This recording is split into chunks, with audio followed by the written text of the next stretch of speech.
Yeah, absolutely. I agree with a lot of what's been said, and I think it's terrific that we've got a treasurer in Joe Hockey who's actually talking about this, because it's been a long time since we've talked about the fundamentals of the superannuation system and whether there are changes that we can make to make the system more flexible.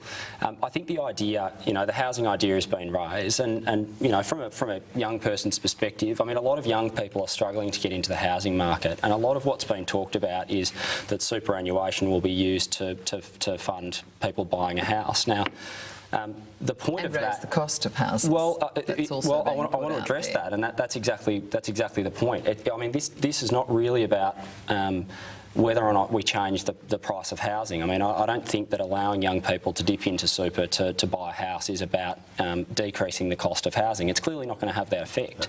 But what it does do is it means that as a younger person, there's a marginal benefit in you saying, well, rather than spending, $1,000 or $2,000 or whatever you might be spending per month on rent, you're instead putting that into a mortgage. You're paying off your mortgage, and that means that you're more likely to own a home at a younger age than you would if you didn't have access to superannuation, and that means that further on down the track you'll have more money, both through your assets and through the money that you're earning that you're not putting into mortgage repayments, to save in for retirement. So I think there's a huge amount of positives here that we're not really talking about, and unfortunately I think that's being lost in a debate that's not quite getting at the complexity of the superannuation system. Can you send some of those notes to Joe Hockey, because I didn't hear him explain it quite as succinctly as that. Yeah, well, look, I think these are very, very important things to discuss, and I think the perspective that young people bring to this, I think, is a really important one, because compulsory superannuation doesn't make much sense when you're in your 20s. It makes a lot more sense to save a lot more of your income when you're in your 30s and your 40s and your 50s.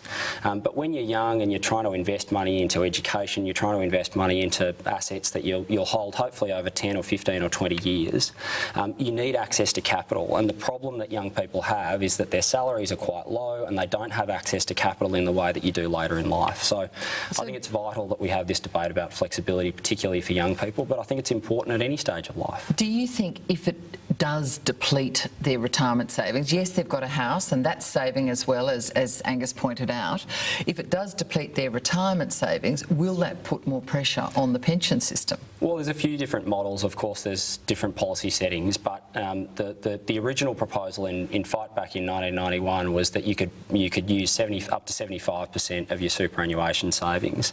Another model is to say, well, and then that was rejected, wasn't it? Well, Fight Back was rejected at the next election, but I mean, that's just one model. Another model, of course, is to say rather than dipping into your superannuation, you can use that. I mean, that's your cash. You've got it set aside. You can use that to borrow against. At the moment, we can't go to the bank and say, well, here's what I've saved in a bank account, and also here's how much money I've got saved in super. Can I borrow against that to buy a home? And I think that's really unfortunate that those savings are sitting there, but you can't do anything with them.